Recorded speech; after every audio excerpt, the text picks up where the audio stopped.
Qu'est-ce que le bonheur? Waouh! Et là, j'aborde un grand sujet, presque sujet de philo du bac. Alors bien sûr, chacun sa définition du bonheur. Je vais donner ma vision à moi du bonheur et aussi, est-ce qu'on peut atteindre le bonheur en étant pauvre? Donc, en fait, pour moi, le bonheur, c'est de trouver, surtout à mon âge, une forme de plénitude contre, on va dire, les agressions de notre environnement. Ça peut être des agressions morales, physiques, psychiques, et de profiter de bonheur simple. En tout cas, pour ma part, il y en a trois principaux qui font appel à trois sens chez moi essentiels, à savoir le goût, l'odorat et la vision. Alors je m'explique. En fait, il y a des choses sur lesquelles j'aurais du mal à me passer dans ma vie. Alors en ce qui concerne les odeurs, ce sont les parfums. Je suis vraiment... les parfums me rendent heureux en fait. L'odeur des parfums, j'en ai plusieurs, j'en ai trois en fait. Et le parfum, pour moi, me ramène à une nostalgie, à des moments agréables, me renvoie surtout à des souvenirs du passé, à mon enfance, à ma jeunesse. Et ça me remplit de bonheur, ces moments-là. C'est la fameuse, ce qu'on appelle la Madeleine de Proust. Proust décrit ce souvenir de Madeleine quand il était enfant, dans son enfance. Alors donc ça peut évoquer un paysage, une situation avec quelqu'un qu'on a apprécié. En revenant sur les parfums, j'aime beaucoup tout ce qui est odeur un peu boisée, bois brûlé, genre encens, parce que ça me ramène à ma petite enfance.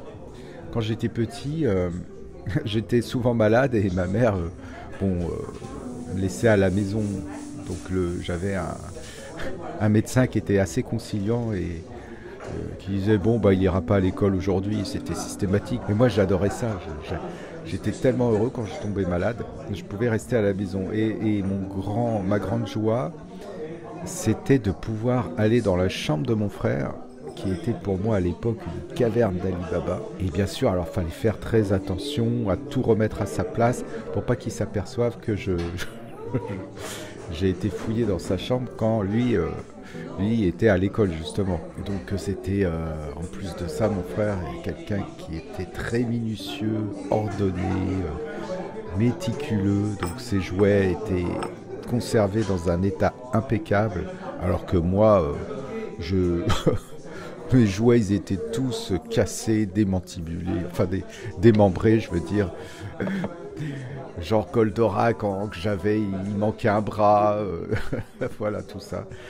Et quand je rentrais dans sa chambre, il y avait cette odeur de papier d'Arménie qui faisait brûler.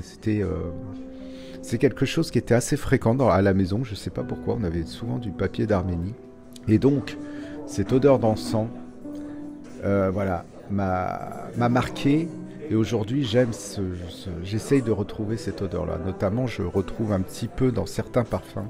Il y a les odeurs du café le matin, par exemple, ou des viennoiseries chaudes qui me rappellent quand je passais tôt le matin près de la boulangerie, qu'il y avait cette odeur de levain qui donnait tout de suite faim, ça ouvrait l'appétit. Et des parfums agrumes qui me rappellent des souvenirs de bord de mer. J'allais souvent en vacances près de La Rochelle, dans une station balnéaire bord de mer, donc tout ça participe énormément à mon bonheur. Donc les parfums, c'est un plaisir c'est vrai qu'il peut être onéreux pour certains parfums, mais ça reste, on va dire, accessible relativement facilement. Le deuxième élément qui me rend vraiment heureux, c'est la vision, la contemplation, l'observation. J'aime voir en fait des choses là pour le coup qui peuvent être complètement gratuites, accessibles à tous. C'est la beauté de la nature, le spectacle voilà, d'un coucher de soleil, à un bord de mer, un après-midi du mois d'avril où il n'y a pas un bruit, juste le souffle de l'air entre les feuilles des arbres. Le ciel est bleu azur, le soleil est au zénith, il y a une sorte de plénitude, de douceur, une chaleur douce enveloppe, voilà le visage. Le soleil n'est pas agressif, il n'est pas brûlant. On est paisiblement, par exemple, allongé, et pendant ce moment-là, il n'y a plus d'angoisse, plus d'inquiétude, juste le silence, le bruit de la nature, qui est interrompu de temps en temps par le chant d'un oiseau. Voilà, c'est un bonheur, le bonheur simple d'une journée d'un mois d'avril ou d'un mois de mai. Et ça, pour moi, ça me remplit d'une joie que je ne retrouve nulle part dans aucun autre plaisir. Alors pour certains, ça paraît un peu trop simpliste, en se disant le pauvre il se contente de peu. Mais je pense que c'est là le bonheur, il en faut peu pour être heureux. Et puis c'est peut-être lié, alors moi je suis pas spécialement attaché à l'astrologie, mais je trouve que j'ai un signe d'air et souvent ce qu'on dit de mon signe me représente parfaitement, c'est-à-dire que je suis quelqu'un qui est pas justement, qui a vraiment l'esprit ailleurs, qui est plus vers le spirituel, la rêverie, l'imaginaire, de ne pas être attiré par le pouvoir et l'argent. Et voilà, ça permet de basculer au deuxième sujet qui est-ce que l'on peut être heureux et pauvre? Alors moi c'est mon cas, en ce qui concerne en tout cas la pauvreté, c'est quand même un concept un peu flou, mais d'après l'administration fiscale, on va dire en France, considéré comme pauvre tout individu qui gagne en dessous d'un SMIC, c'est-à-dire en moyenne en dessous de 1200 €. Voilà. Et ce qui a toujours été mon cas en fait.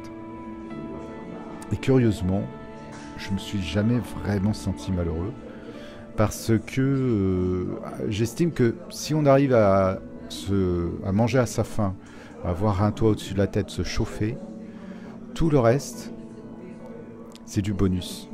Et cet état-là, tout le monde devrait pouvoir y accéder. Malheureusement, bon, on va pas rentrer dans des sujets politiques, mais...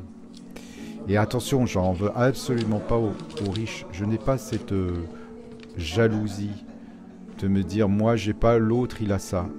De toute façon, il y a toujours eu des pauvres et des riches, il y en aura toujours. Parce que la nature elle-même n'est pas égale. Quand on n'a pas tous le même capital génétique. Et on n'a pas tous les mêmes ambitions non plus. Mais là, je digresse, je pars dans autre chose. Donc, pour en revenir à ça, oui, effectivement, le fait d'être pauvre n'est pas signe forcément de malheur, de tristesse. Alors bien sûr que de l'argent il en faut, parce que on se retrouve vraiment en grosse difficulté si on ne peut pas payer des factures. Voilà, je dois énormément à l'enseignement de ma mère qui m'a appris ne jamais dépenser l'argent que tu n'as pas. Et un sou, c'est un sou. Voilà. C'est des concepts qui malheureusement n'ont plus trop cours dans notre époque. C'est-à-dire que tout le monde prend du crédit à la consommation pour tout. Parce qu'on est dans une société où le matériel est devenu l'essence même de notre vie, et du coup on nous a inculqué qu'on pouvait accéder à des choses même si on n'en avait pas les moyens. Et c'est là où il y a le système du crédit. Sauf que quand on n'a pas beaucoup de revenus, c'est un piège.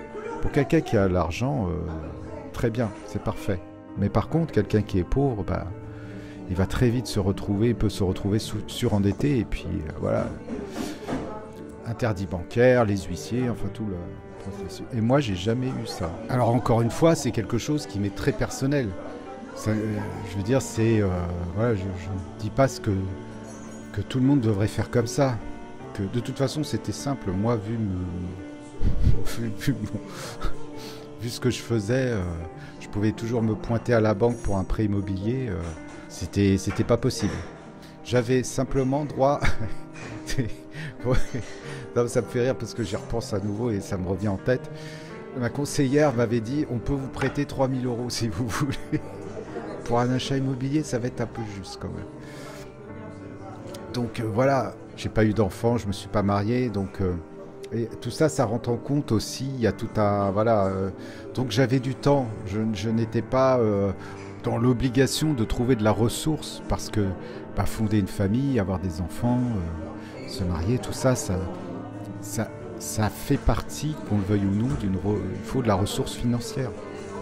Donc moi, j'ai pris beaucoup de temps et c'est pour ça que ce concept peut m'aller parce que j'ai choisi une vie, comme je l'ai souvent expliqué, atypique, avec ses avantages et ses défauts.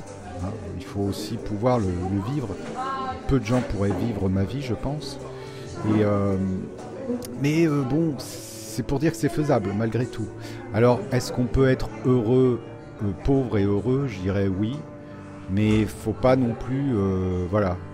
On est sur la corde. Il ne faut pas tomber non plus dans la précarité. Parce que là, la précarité, c'est vraiment la misère et le malheur. Je vais arrêter cette vidéo, elle dépasse. J'ai un peu digressé, je m'en excuse. Ça partait un peu dans tous les sens. Mais voilà, la notion du bonheur, ce qu'elle est. En tout cas, ce qu'elle est pour moi. Dites-moi en commentaire, à vous, quelle est vos notions du bonheur, si elles sont dans certaines activités, justement la famille que je viens d'évoquer. Est-ce que c'est par exemple, ça peut être la musique, de ne pas pouvoir se passer de musique, de ne pas pouvoir des choses essentielles, même matérielles. Hein. Moi, ça me dérange pas du tout que quelqu'un me dise, moi j'aime des objets de luxe, posséder des biens matériels, je sais pas, un yacht, pourquoi pas, ou des yachts. Tout est possible. Voilà, bah écoutez, j'espère que ça n'a pas été trop long, je vous dis à bientôt.